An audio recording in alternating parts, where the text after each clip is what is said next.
Recentemente, o governo chinês divulgou um pacote de incentivos para tentar salvar a economia chinesa de uma crise.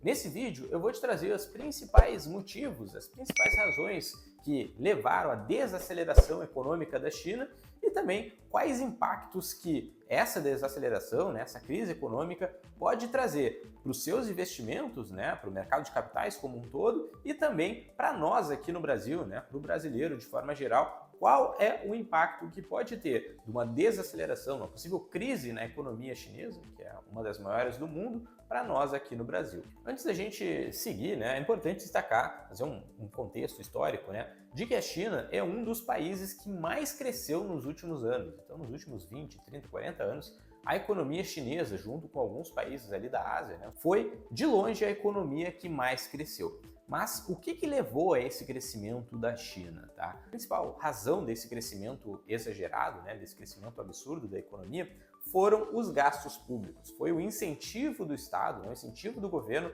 para diversos setores da economia, facilidade de crédito, os gastos de forma geral. E principalmente na construção civil, que hoje, a principal perna ali, a principal razão da crise na China é o setor imobiliário, justamente por conta disso. Mas o que aconteceu na prática? Então, além dos investimentos feitos pelo próprio governo, de infraestrutura, de universidades, hospitais, pontes, estradas, enfim, o investimento público, o gasto público em infraestrutura especificamente, o governo chinês, ele também incentivou o crédito para aquisição de imóveis por parte das pessoas, das famílias e das empresas. Esse aumento de crédito, essa disponibilidade de recurso barato para adquirir imóveis, ele fez com que ocorresse uma oferta muito grande, uma expansão muito grande no mercado imobiliário. E isso levou a uma das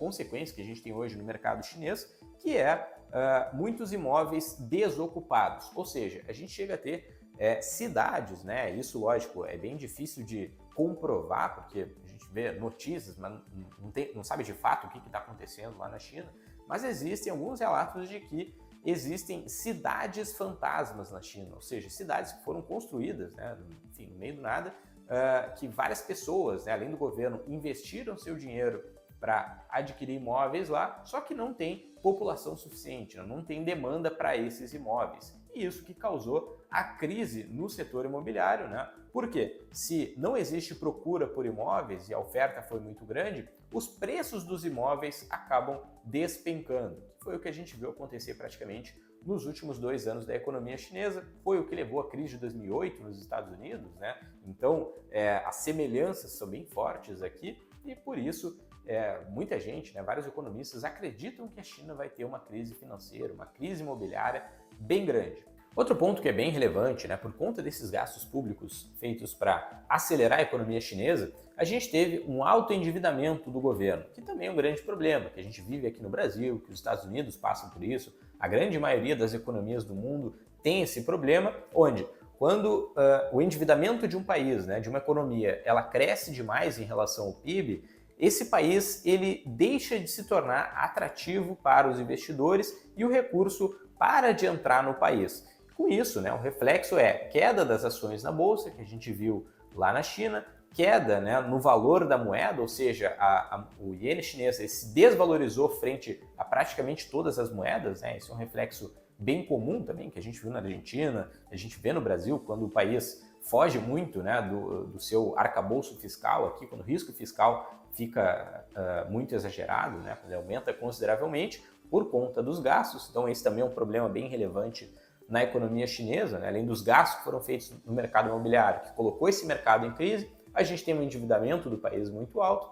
Um terceiro fator, que é a queda da demanda global pós-pandemia. Então a China, ela se tornou ao longo desses anos, praticamente a indústria de manufatura ali do mundo, Então, várias empresas montaram suas fábricas na China, várias empresas chinesas se desenvolveram por conta disso, mas de 2020 para cá, a gente teve uma queda considerável na demanda global de forma geral e isso também tornou a economia chinesa, afetou a economia chinesa de uma forma bem considerável, tá? Então pararam também de entrar divisas, né, entrar recurso na China por conta da queda nas vendas de forma geral, da indústria, dos produtos chineses de forma geral. E mais recente, nos últimos 2 anos, a gente tem os combates, os conflitos, né, armados aqui no mundo. Então a gente tem o conflito a guerra na Rússia, entre Rússia e Ucrânia, né? A gente tem os conflitos no Oriente Médio. Israel sofreu diversos ataques, foi bombardeado por vários países, como o Líbano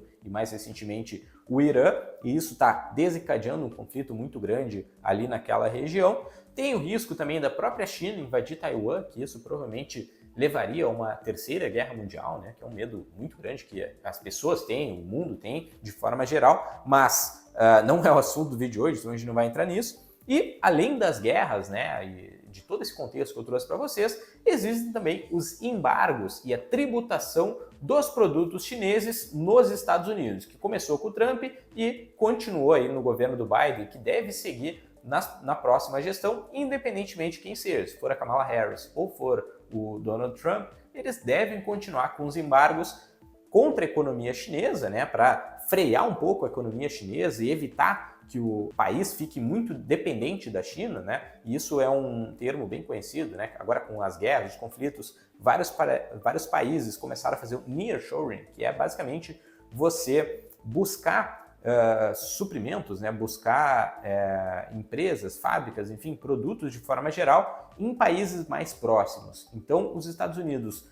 virou, né, as suas costas ali para a China, para o produto chinês, e está começando a buscar produtos concorrentes, né, no México, no Canadá. Então isso acabou também afetando, né, de grande forma ali a economia chinesa. Então essas foram as principais razões, né, da economia chinesa entrar em desaceleração, né, e ter essa possível crise que a gente está vendo aí. E por isso, né, o governo chinês está dando esses incentivos, buscando formas de incentivar novamente a economia. Mas quais são os impactos, então, né, dessa crise chinesa, ou na verdade de todos esses fatores que trouxeram a China para uma possível crise, né, um crescimento abaixo do esperado e lá na frente, né, pode acontecer uma correção de tudo, enfim, de boa parte do crescimento que já aconteceu. Então diz que a demanda global pelo produto chinês diminuiu, né? Isso é um movimento mundo pós-pandemia, e a China, por ser um dos países mais populosos do mundo, a demanda, né, o inverso também ocorre. Então, se entra menos recurso na China, certo, de compra dos produtos chineses, e a China tem que diminuir sua produção, ela tem sua renda afetada e tudo mais, a China também passa a consumir menos dos outros países. E aqui entra o impacto na economia brasileira. O setor de construção civil chinês, ele consome bastante aço e minério de ferro. O minério de ferro, ele vai, né, na verdade, daqui do Brasil para lá. Então, a queda no mercado imobiliário e a crise na China afetou diretamente as nossas empresas mineradoras e de siderurgia, como Vale, Gerdau, Usiminas e tudo mais. Então isso foi um impacto direto nesses setores aqui no Brasil, né, que provoca uma desaceleração também na nossa economia, né, dado que a indústria extrativa, a indústria de siderurgia, de forma geral, é bem relevante para a nossa economia. E também tem um outro impacto, que é nas commodities agrícolas, como o milho, a soja, também as carnes de forma geral, né? Então proteína animal ali, como frango principalmente, porco, enfim, que são demandados também na China. Então, se o mundo demanda menos da China, entra menos dinheiro na China, a China demanda menos dos outros países, né? Principalmente, né, os insumos que saem aqui do Brasil e vão para lá, e isso afeta também a nossa economia. A economia brasileira acaba sendo acaba desacelerando também ali junto com a economia chinesa, tá? Então o impacto lá fora ele é bem relevante para a nossa economia, para o nosso PIB, né? Principalmente para a agricultura, para a siderurgia e para a indústria extrativa, né? A mineração. Então isso é o que a gente já viu, a gente está vendo, né, na realidade. O que pode acontecer então, né? Um problema grande que a gente pode ter aqui no Brasil é um prolongamento, né, dessa queda das exportações, tá? Então as exportações ficarem mais baixas, diminuírem por um longo período de tempo, que vai afetar também a nossa demanda interna aqui no Brasil, né? Isso pode se tornar um grande problema, levando impacto negativo no PIB, não só dessas indústrias, né, do agronegócio, como eu falei, mas também dos serviços, de outros setores da economia de forma geral, né, considerando então uma recessão no país inteiro, tá? Em todos os setores praticamente. E, obviamente, a continuação aí da volatilidade, né, por conta da incerteza. Então, se a economia da China vai mal, a economia do Brasil acaba indo mal também, a gente tem os conflitos no mundo inteiro, isso aumenta a incerteza em relação ao mercado financeiro, à economia de forma geral, e com maior incerteza a gente tem maior volatilidade, certo? Então as ações ficam mais voláteis, o mercado cai mais, sobe mais, enfim,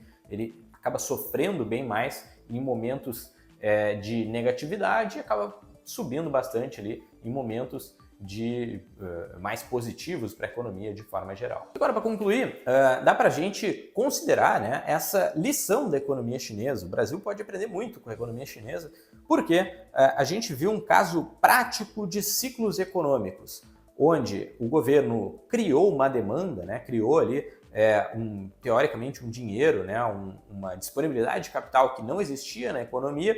Com isso, investimentos improdutivos foram feitos, tá? E aí tem uma questão bem teórica aqui, que, assim, vamos pensar de forma geral, né, numa política fiscal e monetária expansionista, onde o governo gasta demais, como a gente está vendo aqui no Brasil, e o Banco Central ele mantém taxas de juros mais baixas, seja de maneira artificial, né, incentivando o crédito, ou na taxa de juros básica da economia, como a Selic, né, e tudo mais. Então, quando a gente tem isso, a gente tem um incentivo para investimentos que teoricamente são ruins, tá? Então vamos pensar um imóvel, né? Como, por exemplo, aqui do lado do nosso prédio aqui da música. Vamos supor que seja um terreno legal, né? Um bem localizado e tudo mais. Eu faço uma análise desse investimento, mas eu vejo que, olha, considerando a taxa de juros atual de 10,75, o financiamento para mim comprar esse imóvel e transformar ele num prédio ou numa casa e depois vender, ele não é muito atrativo, tá? Então eu não vou fazer nada, não vou fazer esse investimento. Quando o governo entra e dá um incentivo para o crédito, talvez esse investimento passe a ser interessante, ele pode me trazer uma taxa de retorno atrativa. E aí eu vou pegar o crédito, né, que o governo está me dando, vou comprar esse imóvel, vou fazer uma construção, vou transformar ele em outro prédio, numa casa, enfim, vou buscar vender esse imóvel, certo? Mas provavelmente, né, por conta dessa disponibilidade de capital, a moeda vai se desvalorizar, certo? Isso sem considerar fatores macro, né, como o risco país, a desvalorização da moeda, conflitos e tudo mais, mas a moeda desvalorizando, o imóvel que eu tinha valorizado de uma forma, ele já não vale mais aquilo, o retorno, né, de aluguel, mesmo de venda, não vai ser um retorno tão interessante, talvez, né, por conta da queda do poder, né, aquisitivo da moeda, talvez não exista demanda para esse imóvel, então isso acaba se mostrando, né, por conta dessa distorção de preços que a oferta de moeda trouxe para a economia, né, que é a oferta monetária ali de uma política fiscal, ou mesmo de uma política monetária mal feita, isso torna, né, alguns investimentos que não seriam atrativos, isso infla o preço dos imóveis de forma geral. Então, se eu construir um imóvel novo aqui, acaba inflando o preço desses imóveis, acaba inflando o preço da região, dependendo do tipo de empreendimento imobiliário que a gente está falando, mas, de novo, isso é de uma maneira artificial, não é um crescimento econômico real. E quando acontece esse tipo de coisa, né, essa distorção de preços, ela precisa ser corrigida. Com isso, o preço dos imóveis, de forma geral, acaba caindo, né, porque aumentou a oferta, o preço diminui, e isso torna, né, uma reação em cadeia, não só do setor imobiliário, mas de vários setores, que é o que a gente viu e está vendo na China na prática. E isso, né, que o Brasil tem muito, né, o resultado disso é uma crise econômica, e por isso o Brasil tem muito a aprender com a economia chinesa, de forma a evitar gastos desnecessários, né, esses investimentos que o governo procura fazer, evitar o incentivo ao crédito para determinados setores, né, porque esse crédito para determinados setores ele vai causar distorções, ele vai desvalorizar a moeda, vai causar crises em última instância, que acaba afetando a capacidade produtiva de forma geral, né, a riqueza das pessoas de forma geral e desencadeia então um grande problema econômico, não só no Brasil, mas que também pode afetar em outros países, né? Assim como a gente viu a economia da China afetando aqui no Brasil e afetando o mundo de forma geral, isso também pode acontecer no Brasil e por isso, né, o nosso governo não deve continuar gastando demais, fazendo os teóricos investimentos aí que o governo promete, né? Porque ele acaba distorcendo a economia e gerando uma crise futura, com inflação, quebra de empresas, né, desemprego e todos os reflexos que a gente viu em 2015, 2014, ali na época do impeachment, onde estourou, né, basicamente, a bolha, né, o pior momento do ciclo econômico causado pela má gestão da política pública, né? Seja a política fiscal ou a política monetária, que é o que a gente viu ali nos anos anteriores, né? Além da contabilidade criativa e tudo mais, que é o que a gente viu nos anos anteriores à crise e ao impeachment ali de 2015 e 2016. Então, esse era o conteúdo do vídeo de hoje. A gente procurei trazer nesse vídeo aqui um contexto mais histórico da China, as razões da crise da China e como que isso pode impactar a nossa carteira de investimentos, né, e a nossa economia aqui no Brasil e como, então, né, que a gente pode utilizar esse ensinamento da crise chinesa para evitar esses erros na economia brasileira e pressionar os nossos governantes, né, o governo de forma geral, a não fazer nenhum tipo de investimento ou incentivo que possa gerar uma crise futura, né? Seja uma disparada de inflação, quebra de empresas, desvalorização de ativos, né? Que isso vai acabar afetando o seu bolso, né? Seja no salário, na desvalorização da moeda, ou mesmo no preço dos ativos ou na desvalorização cambial, né? Que vai acabar afetando aí o seu patrimônio. E por isso, né, para concluir, é muito importante que você tenha uma estratégia de investimentos bem diversificada, que entenda esses movimentos, né, da economia mundial de forma a alocar o recurso da melhor forma, tanto no Brasil quanto no exterior, para ter então uma proteção e um crescimento sustentável do seu dinheiro, do seu patrimônio, certo? Então, se você quiser conhecer a nossa estratégia de investimentos e ter um profissional qualificado ao seu lado na hora de montar uma solução, né, um portfólio de investimentos personalizado, seguro e rentável, entre em contato no link que tem aqui embaixo que a gente vai te mostrar o nosso modelo de consultoria, conhecer você, entender o seu perfil, entender os seus objetivos e aí sim poder recomendar investimentos que são mais indicados, né, para o seu momento de vida. Tá certo, pessoal? Até a próxima!